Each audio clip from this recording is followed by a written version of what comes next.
All right, everybody, thank you for being here today. I'm not going to officially call the meeting to order because we don't have a quorum, but in the interest of time, we've got Councilmember Barber here and myself here, hoping that we get two more so that we can establish a quorum. So what we'll do is we'll start with informational items first.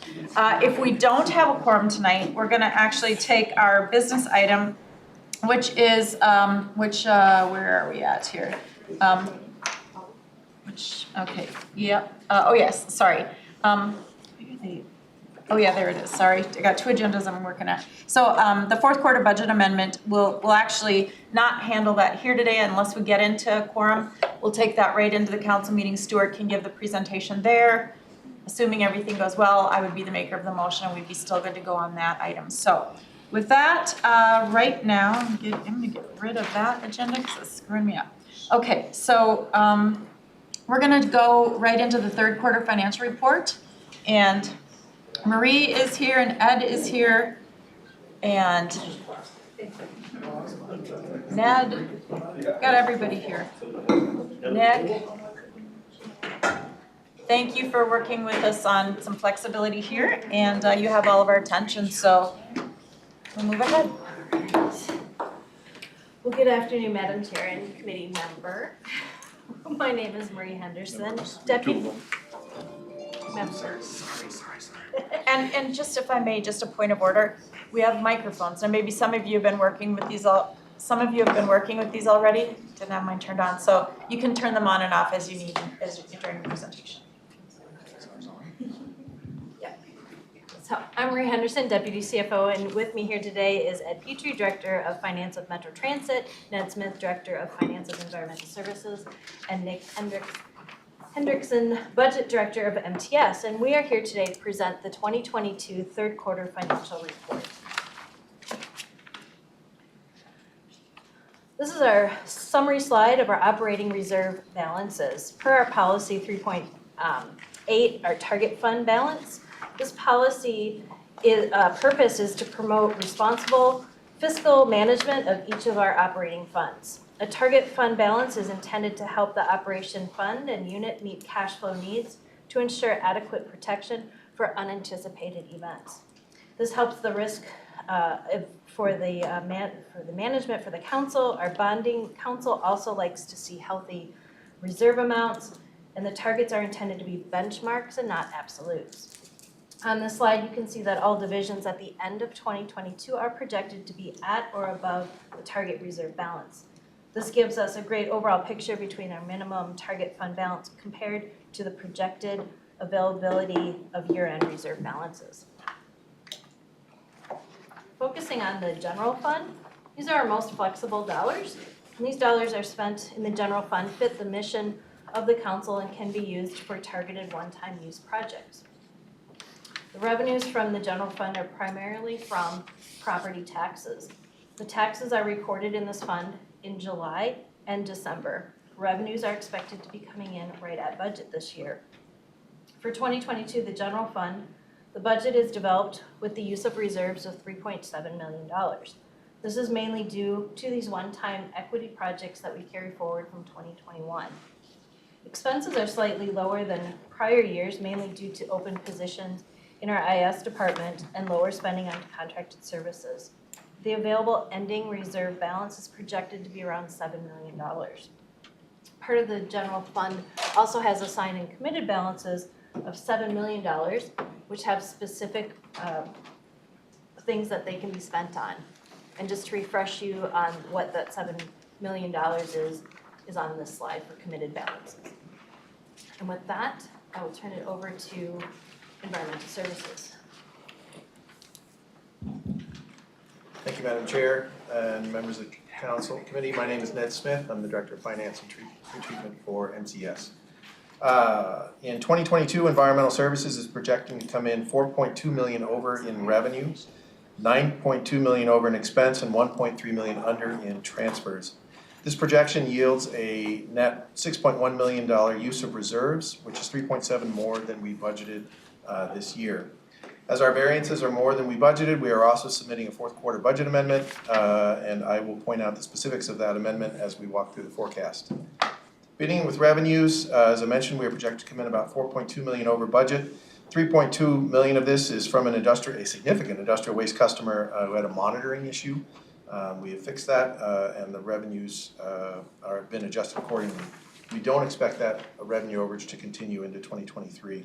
But as a result, we will collect more revenue, and that $3.2 million overrun is included in our fourth quarter budget amendment. We also have about $600,000 of pass-through grant revenue that was not included in the budget, primarily due to legislative timing. We write our budget before the legislature closes, so that is also part of the budget amendment, as well as an offsetting expense. That's a pure pass-through. We expect a couple of minor overruns in some other categories, such as interest earned and miscellaneous revenue, but those are not included in the amendment. On the expense side, we're going to come in $9.2 million over budget. $7.3 million of this overrun is for chemicals, utilities, and materials, which is primarily driven by inflation. On the utility side, we've seen the price of natural gas double over the last 12 months. We've also noted a 24% price increase for our materials. And for chemicals, our polymer prices have increased significantly, in some categories as much as 68%. We are also projecting to run about $0.6 million over on the expense side for the pass-through that I mentioned earlier, which is specifically for our water efficiency grant program. Both the $7.3 million chemical utility material overrun and the $600,000 grant overrun are included in our budget amendment. The other $1.3 million in projected overrun is primarily for material costs, but we didn't include that in our budget amendment because we expect to see some savings in the transfer line from interdivisionals. Specifically, $1.3 million under from the interdivisional cost allocation, and in particular some projected savings in information services. This forecast will result in a $6.1 million use of our reserves, putting our end of year balance at $28.7 million, which is well above our target of $14.4 million. For SAC, we have forecast 24,000 units, but we expect actuals to come in a little bit higher than that. We left it at 24,000 due to uncertainty in the residential housing market and the unknown impacts of higher mortgage rates on residential development. As we look at the last 2 months, we are seeing a slowdown in residential activity, but we should still be at or above that 24,000 unit benchmark. Even if residential development does drop significantly in the final months, our reserve will remain quite healthy and quite high at around $131 million, which is well above our balanced policy minimum of $55 million. And are we doing individual questions, or am I passing it off to Ed? Why don't we keep moving? Why don't we keep moving along, and then we'll do questions at the end. Thank you, Madam Chair.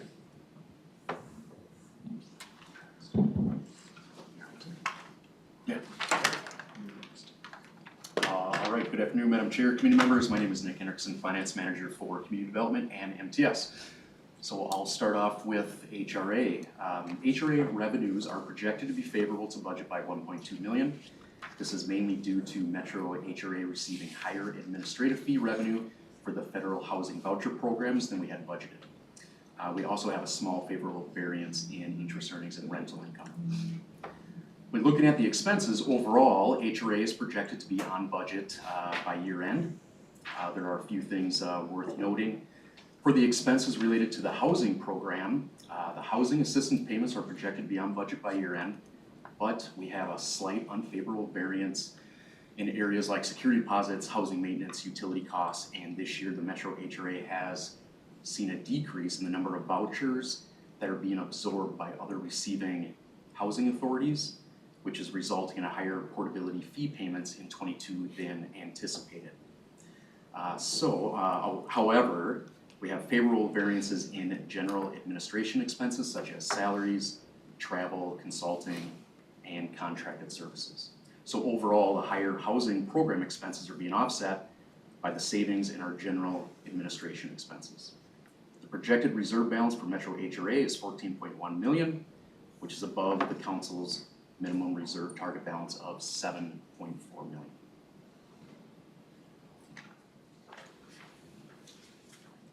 And for Metro Mobility, revenues for Metro Mobility are projected to be unfavorable by $1.6 million. This is mainly due to lower passenger fare revenue than budgeted. The latest ridership report is showing that ridership continues to trend upwards, but year-to-date ridership is still below pre-COVID budgeted levels. Total expenses are projected to come in favorable to budget by $7.8 million, and this is mainly due to lower contracted service expenses and fuel costs than were budgeted for the year. Contracted services has favorable variance of $5.8 million. This is mainly due to the result of fewer vehicle hours, which is due to the lower demand and agency ridership than anticipated and lower supplemental on-demand service costs. Savings from fewer vehicles on the road and regular gas prices being under budget for most of the year have resulted in an estimated favorable variance of $2 million in fuel costs. The projected ending reserve balance is $29.8 million for 2022, which is above the council's minimum reserve target balance of $9.8 million.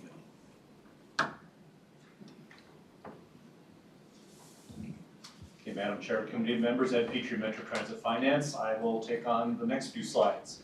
First of all, motor vehicle sales tax. Motor vehicle sales tax has been holding for us this year. We're very happy about that. It's been holding strong. Receipts through the month of September have totaled just over $277 million, which is just over 104% of the February forecast. So it has been holding. With that, then that brings us to the reserves for motor vehicle sales tax. You'll notice the reserves at the end of September are just over $48 million. Our forecast as of this point in time was 38.5. So we're about $10 million ahead on reserve balances. So as I said, what we do with motor vehicle sales tax, we budget 95%, 5%, anything over the 95% collections will go into reserves, be used in next year's budget cycle. So right now we are holding at about $48 million in reserves.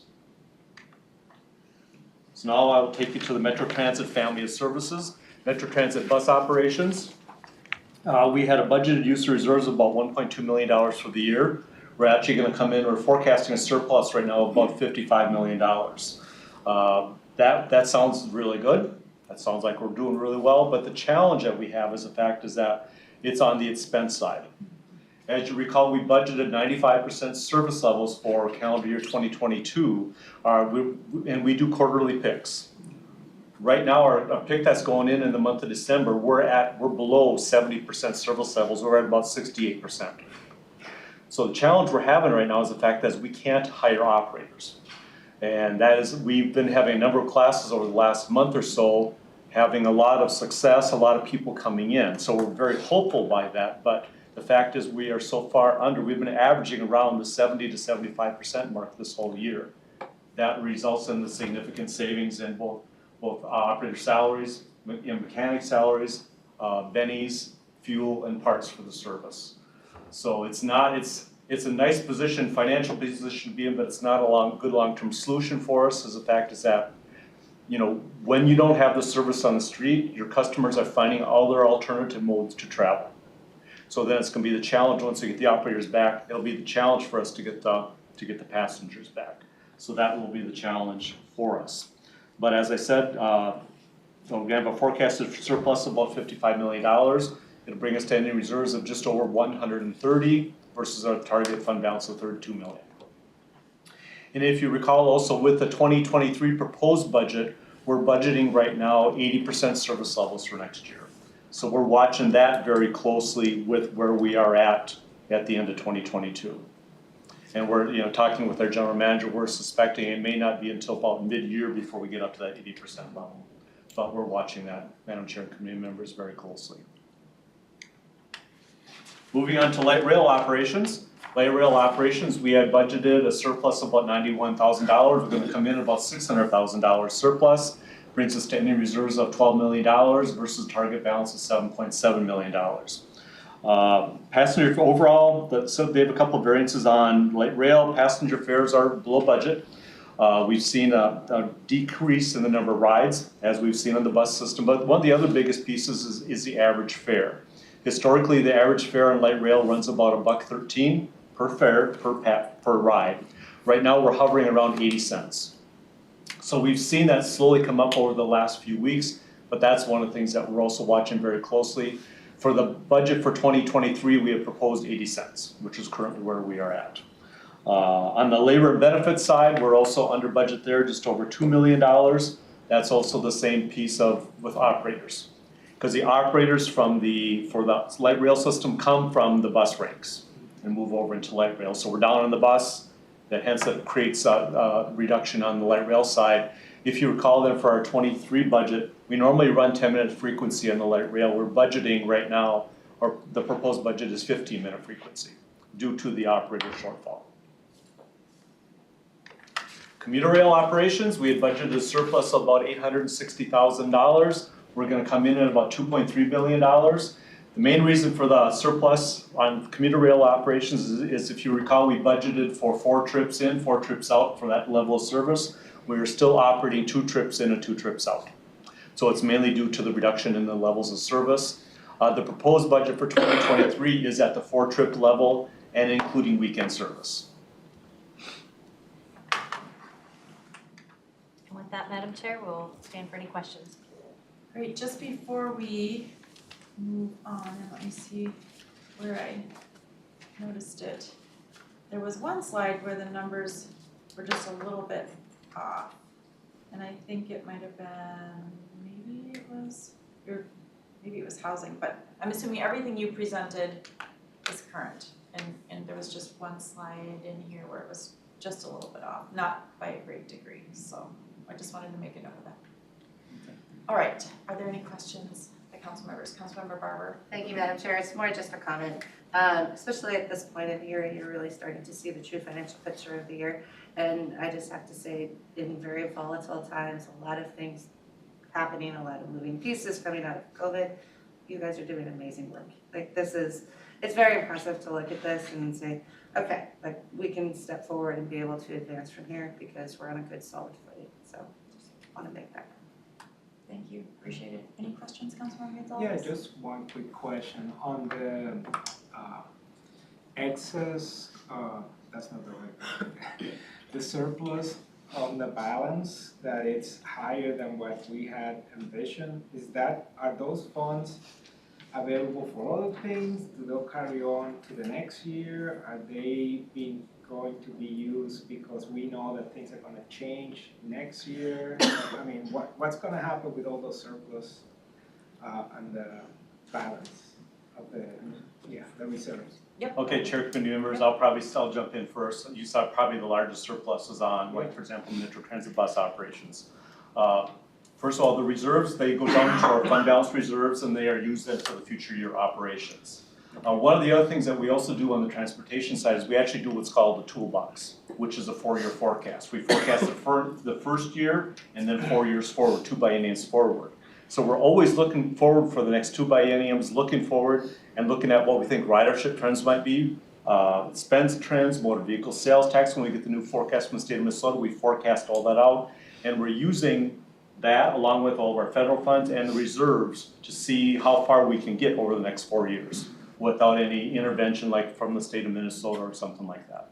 So yes, those reserves they're going to be used in future year operations and to balance us moving forward. Just a follow-up. Go ahead. So they're not available for all the things, right? They're kind of built into the continued operations of the different programs and units? Chair, committee members, the way we're set up at the council is basically every one of our divisions, if you will, is a silo. Mm-hmm. So the Metro Transit bus operations is bus operations. I can't take my surplus, for example, and give it to Ned, although he might like it. I can't give it to him for environmental services. It stays with the transportation division. Thank you. Yep, thank you. Great. I just had one quick question on LRT or bus operations. With the change in the ATU contract, we can now go outside of our bus operators to get our light rail operators. And do we imagine that there will be some positive impact going into 2023 for that? Chair, committee members, you are totally correct. Along with that adjustment we just made at the ATU contract, not only with wages, but we also have the ability not only to look internally, but to look externally. And that's one of the things that talked to Brian Funk, we were actually seeing a few people that have come in and have applied for jobs that don't have CDLs and don't have the experience. So we're actually seeing that coming in, and we're then gonna try to train those folks. So yeah, we're very hopeful that that will help us. Okay, great. And just to follow up on that, my understanding is the last couple of hiring events have had increased numbers. Yes, So I think some of the changes that we've implemented have had a positive impact. That's great. very hopeful. It was very helpful, so Yep. appreciate that. And then the only other thing I would say is we're budgeting for 80% service levels, thinking that we'll get there maybe by midpoint in the year. So what I'm hearing is probably across this presentation is that we budget somewhat conservatively. Meaning that we will get to 80%, but we're gonna start at 80%. Or am I going backwards on that? Chair, committee members, first of all, when we set the budget, that was in about the middle of the summer of Yeah. 2022. We were hopeful to get to the 80% level. Right now, we're at a level that we never thought we would be at Right. around 67%. So moving into the year to start with, yeah, we will be below the 80%, but as Ms. Barber mentioned also, in fact, Committee Member Barber mentioned that we've had very strong hiring events. We're hopeful to get back soon. But Okay, yeah, we will be below the 80% level to start the year. okay. And the only last question I have is that we're at 80 cents per rider on light rail. Are we seeing the same thing across the country right now? Is everybody kind of going through this as it relates to the fees? Chair and committee members, a lot of transit agencies have seen the same thing. Because one of the challenges they have seen is that during the COVID period of time, people were riding and not a lot of fare inspection, those types of things were happening. So we've been in contact with other transit agencies and they're seeing the same thing, so it's a matter of, working with your customer base again and reminding them to pay, you have to pay in those types of items. Yeah, so this is a challenge every agency is seeing. Great. Any other questions? Well, I just want to echo what Councilmember Barber said. Considering what we're going through, have been through, and where we're going, you're all working so hard and you're doing such a great job, everybody in the organization and with your leadership. So we appreciate this information today. It'll be really informative when we, get our next updates and see where we end up as we go through the 2023 budget. So thank you all for being here today. Appreciate it. With that, we'll now move on to another informational item. It's banking custody P-card RFP. We've got Mark Thompson here to share a presentation with us. Welcome, Mark.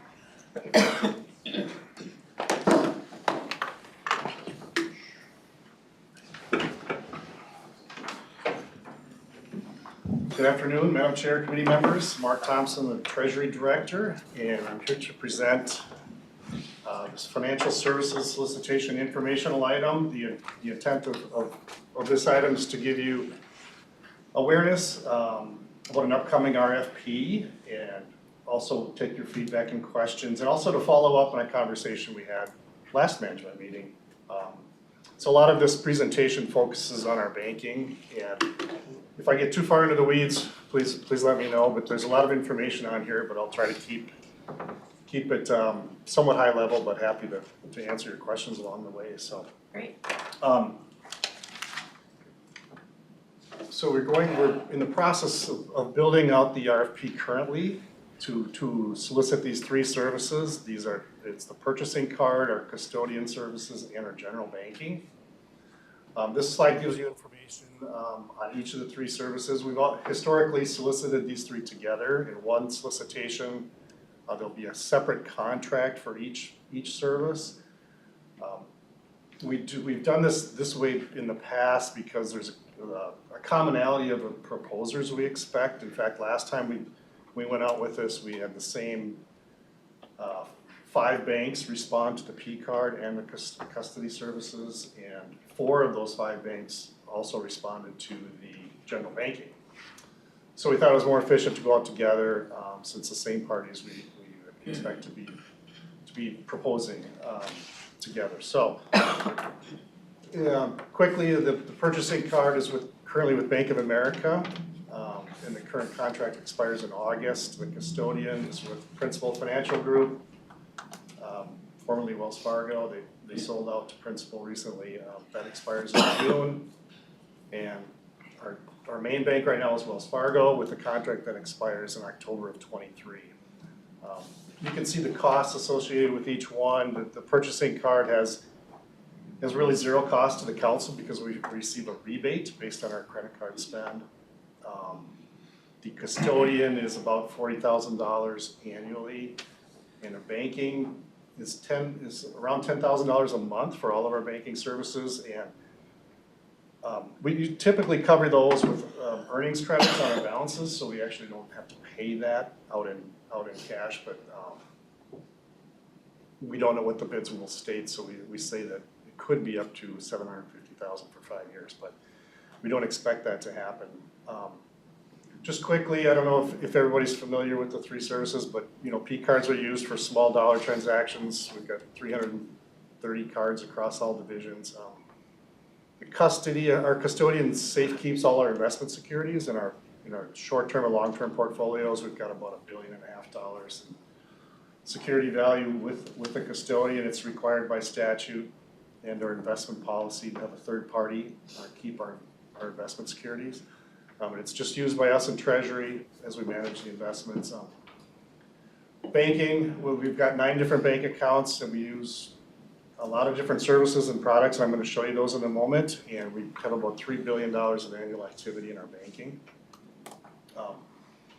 So last meeting, we had some discussions about trying to include more banks in our banking contracts. So I'm going to spend most of the rest of this presentation on the banking. And I'm going to show you quickly, this slide shows 8 of our bank accounts.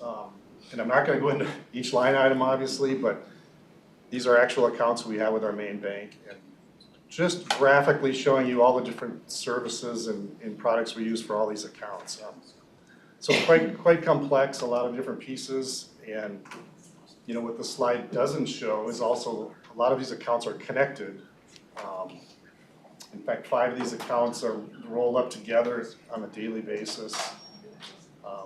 But they all work together in different ways, and I'm going to tell you a little bit more about that in a moment. But just to give you a concept and a picture of how many different services we're using. We also, this kind of gives you more of an idea of different products we use.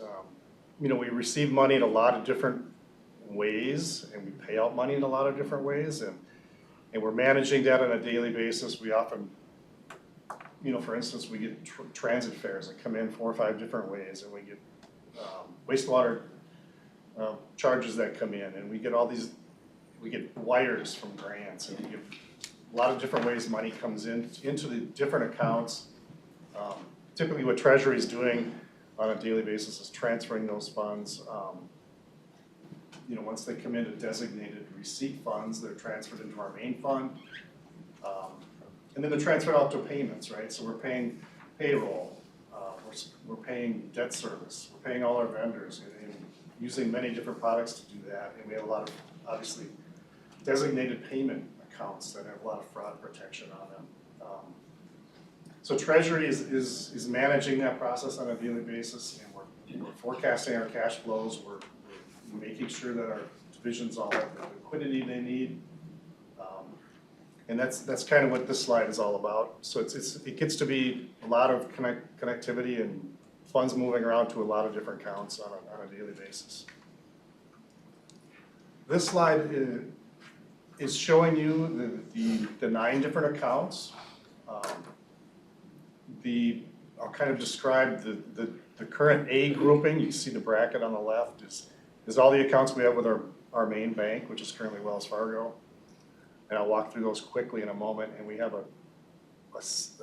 in the B grouping, we have a small operating account with US Bank, which is used strictly for our St. Paul Transit store because it's right across the Skyway. So it's a convenience and safety consideration for them to make their deposits. But all the other accounts, the A accounts, the operating account is our main account. We've got a payroll account, an accounts payable account, and then an electronic deposit and electronic debit account. So those top 5 are large accounts that are all tied together and they sweep daily. So those 4 really have to be together, and that's where our large volumes and dollar amounts sit. I won't read every description, but you can see that, for instance, our payroll account is handling $16 to $20 million a month. Accounts payable can be over 100 million a month. And our deposit accounts handle thousands of transactions, or the electronic deposit account. We can receive a lot of money into that account, big dollars, if we're receiving big grants and all those things come into that account. And the debit account, that's where a lot of our payments are going out of. And that's a high volume, a lot of transactions in that account also. And then we have the Family Affordable Housing Program has 2 accounts, a checking and a savings. They're smaller. They're more of a standalone accounts where they don't sweep daily. They are funded by the operating account, but they're not connected on a daily basis like the large accounts are. And we have a HUD account that gets funding from HUD on a monthly basis, has about 6 million, pretty consistent balance there. That's more of a standalone account also, and then the small transit operating account, as I mentioned earlier. So that's where we sit now. And before I jump to the next slide, I want to just make a few comments about we have a team working on the RFP, and we heard this committee's questions last meeting about trying to incorporate small banks. And as you can see now, we've got all of our accounts except one with our main bank. So we were tasked with being more creative and looking for ways to incorporate small businesses into our banking services. And we've come up with some ideas. We have a team that's involved, including treasury and procurement and OEEO, and we've been looking at ways to carve up our services or create more opportunities for small banks to bid on this. And I'm going to show you. I'm going to tell you about a couple different options we have, and I'll show you the next couple slides. But what we're planning to do, or what we're hoping to do, is number one, we should keep in mind that we have our CD program, and if our goal is to really get funds working out in the community, that is maybe the best way to do so. OEEO has assigned the small business inclusion plan to this RFP, so that will be part of this. And we're also looking at breaking up some of those smaller accounts into separate groups where proposers can bid those different accounts separately. And we're also, as part of that idea to segregate some of this business, we're going to be holding an information session next week that is strictly for small banks, where we're going to tell them about our RFP. The goal is to present this to them, get their feedback, hear their questions, see what works for them, see where their barriers are, and set us on the right path as to how we can best structure this to help them be able to participate. So I think that's going to be a really useful tool to actually get some banks together and talk about it. And then I'm going to jump to the next slide. This is the idea we have to divide them up. You can see we've broken out the smaller accounts at the end of 1, 2, 3, 4 into group B, C, and D.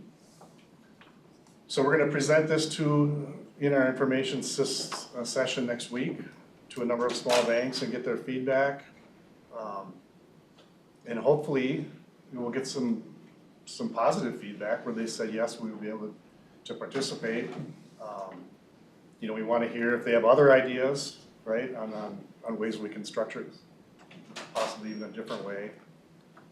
If we don't get good response, we may have to revert back to the way we have been doing it. But hopefully that will set us on the right path to include more banks.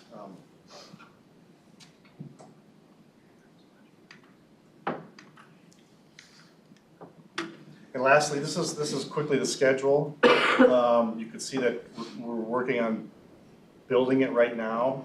We're hoping to issue it in mid-December. We'll be back to this committee in March with the results and to the council for approval for award. And then with that, I'll take any questions you have. Great, are there any questions? Councilmember Gonzalez. Thank you. I'm just looking at the prior slide on thank you. This one, yep. So the idea is to have different banks do A and B and C and D, or those are just different categories that one bank can do all of them, or what's Yeah, Madam Chair, Councilmember, maybe I should have explained that better. So we would have this structured this way in our RFP and allow proposers to bid on one or any or all. So they could bid on one group, two groups, three groups, four groups, whichever way they whatever they think best fits them. So a small bank might be interested in B, C, and D, or maybe just B, or maybe just C. But we'll give them the option to bid on as many or as few pieces as they would like. Any other questions? And Mark, you had said earlier, you had, I think on the initial slide, mentioned when the contracts or renewal dates are up. Is that annual or are they multi-year? I should know this, but I'm asking. They've So been 5-year contracts, Madam Chair. these are all 5-year? Yep. Okay, and they're all up this year? Yes, they're all Okay. coming in June, August, and October of this year. Okay, good. And based on this timeline and just the work that you're gonna put into the banking community, we're crossing our fingers that we get a good number of proposals all in or various pieces of it, like you had mentioned earlier, on whichever category they're interested in. Right, exactly, Madam Okay. Chair. I think, we expect, well, first of all, the council needs a large bank to handle our big volume accounts, and all the services that go with them. So we expect to get a handful of the larger banks to bid, which we've always done, and now JP Morgan is new in the market, so we expect more banks maybe than we've had in the past, or an additional bank. And they've always bid all the accounts. And we're hoping that we'll be able to get some small banks, through this information session and getting in front of our group of small banks. We can structure it the right way that will entice more small banks to participate and bid some of those smaller groups. Right? That's the goal of that. And regardless of how we structure it, we will still have the small business inclusion plan on it regardless. But we're hopeful that we'll get some strong interest from the banks or get feedback from them on how to better structure it to give them more opportunity. And you'll have time, as you stated, to get that feedback from them as they take a first or a second look at this. And with that feedback, is there the ability to adjust the RFP, or is it, for future RFPs? Yeah, yes, Madam Chair. So we're hoping to get feedback next week. So we're holding a information session on Wednesday, and so we're hoping to get some instant feedback and opinions on how it might be structured differently than this, or they like our idea, or what are their barriers. We're gonna hopefully learn a lot that we can use going forward too. But so we hope to get feedback right away, and like I said, we're looking to get this to meet these deadlines. Our first one's coming up in June. We need to keep it moving, but the idea is to get feedback in the next week or two, and then we've already been working on structuring the RFP, so if we can get the feedback and structure it the right way, we're confident we can get it out in the next couple of weeks. Any other questions? Just one last question, and this is Yeah. probably outside of what we do here, but when we put this out, and obviously we're gonna ask these institutions for some information, even the ones that we have relationships with, but you've gotta do some due diligence. Do we ever include questions like, composition of your board and, composition of leadership within, the bank? And I guess what I'm looking for is, within an organization too, how are they at working towards diversity and, within their ranks? Yes, Madam Chair, we do. We ask for their financials so we can see those types of board makeup and things like that. But we do have questions around their activities in the community, their diversity efforts, and they're pretty used to responding to those, so they have that information and we'll get it. OEEO will also be evaluating their small business inclusion plans for us as part of this. But yes, we have a whole list of questions. I can't say exactly how many are directed toward diversity and those in DEI, but I think there's probably 20 or 30 questions. So we are digging into that. Okay, I appreciate that, and not maybe for today, but if this is important stuff, it's taxpayer dollars. Gotta make sure everybody's capable to do the things that we need them to do and be secure and all of that. Yeah. And with that said, I know we as a council are looking at our own DEI and inclusion and, making sure that we reflect this region. And I know that in prior roles that I've had outside of the council, that was a discussion across the region. Banks are proud to say that they're becoming more diverse, and I'd like to make sure that as a person, that's happening in the boardroom and Yep. with the ability, for rise in leadership for everybody. So that is probably an aside, but if we are asking questions like that, it'd be interesting to know that. I know, with Bremer Bank having a female CEO, that is notable, right? Yep. Not just because she's female, she's a great CEO, but it's notable. So, those are the kinds of things that I think for a region that is looking to be inclusive as we partner, that's something at least myself would be curious about at some point. Councilmember Barber? Just a little historical note for you. We actually, when this was, process was last done 5 years ago, these were the questions that we were asking, and I tried to find, we're here, so try and remember 5 years ago, but we had some success in some areas, some of the information requested, not in others, but I have to go back and kind of dig through what we found. But I think that was something, that same thing that we were seeking. I think companies probably are a little more proactively thinking that way now, 5 years later than they were then, but it is the right question to ask. And I do want to go back and see what barriers we ran into when we asked some of these questions last time. Because I do recall there were some issues. Right, yeah, the lawyer's nodding, so I'm not crazy. Well, and Councilmember Barber, that's great to know, right? And yeah, a lot's changed in 5 years, let's hope, Yep. right? But I think it'd be very informative for this body to know, even when, maybe you could give us updates on how many have proposed. I mean, certainly you'll bring the award to us, but somewhere along it'd be like, how many proposed, what was the feedback you were hearing, and so that we're kind of tracking with you before we get to the final award. Yes, I think this sure, is yeah. great work. I'd be I happy to appreciate do that. In fact, we can start hopefully next week after we have this information session and provide some feedback on what we heard at that meeting. Yeah. And you're right, last time in 2017, I wasn't here, but I'm aware there was some discussion, this RFP came to the board for approval and there was some pushback because of some bad press that banks were getting at the time. And that's part of the reason we brought this forward now ahead of time, to try to get in front of this committee and hear your feedback, hear your questions, and what you want to see, so. Yeah, literally get in front of us. Yeah. That's good, yeah. No, I appreciate this work, and again, coming out of the last meeting, I like where this is going. I don't know if all of this was in the works when we were having that meeting, but whatever you've done to get us to where we are now, I really applaud you for that. So great work.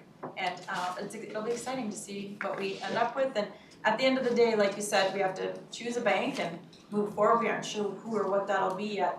But all of this should roll into, again, when we come around to continuous improvement on all of our processes. Yep. So thank you very much. So Madam Chair, just one last comment. I'm excited about the information session. I think, getting in front of these small banks and hearing from them directly is important. And, we can also publicize our CD program directly and try to get that filled up too, so. Yeah, wonderful. Excellent work. Thank Thank you you. very much. Alrighty, we still don't have a quorum. So I am gonna just check on a couple of things. So the fourth quarter budget amendment, I'll just repeat for everybody who might not have been here. When we kicked off just the informational part of the meeting today, item 2022-280, it's the fourth quarter budget amendment. It's going to just move straight to the council tonight. We will have Stewart present to the council so that a presentation is made, and then I can be prepared to make the motion on that, should that be where the council wants to go. It won't be a same week, but we'll get that done. And then we've got the other 4 items that were on our non-consent business agenda for tonight, and we can't act on any of those. Is there anything that's urgent or that people need to get done today because of deadlines or anything? All right, seeing none then, again, let's move those over to the next management committee meeting, and we'll take those up again. And if we need to add some extra time on that meeting because we're might be a little backed up depending on what else would be coming at that meeting, we'll figure it out. I'll work with George, I'll work with you. So does everybody feel good about that? All right, so I think you get some time back in your day, so. I won't say meeting adjourned because we never officially started the meeting today, but go forth and make a great rest of your day. Thanks, everybody.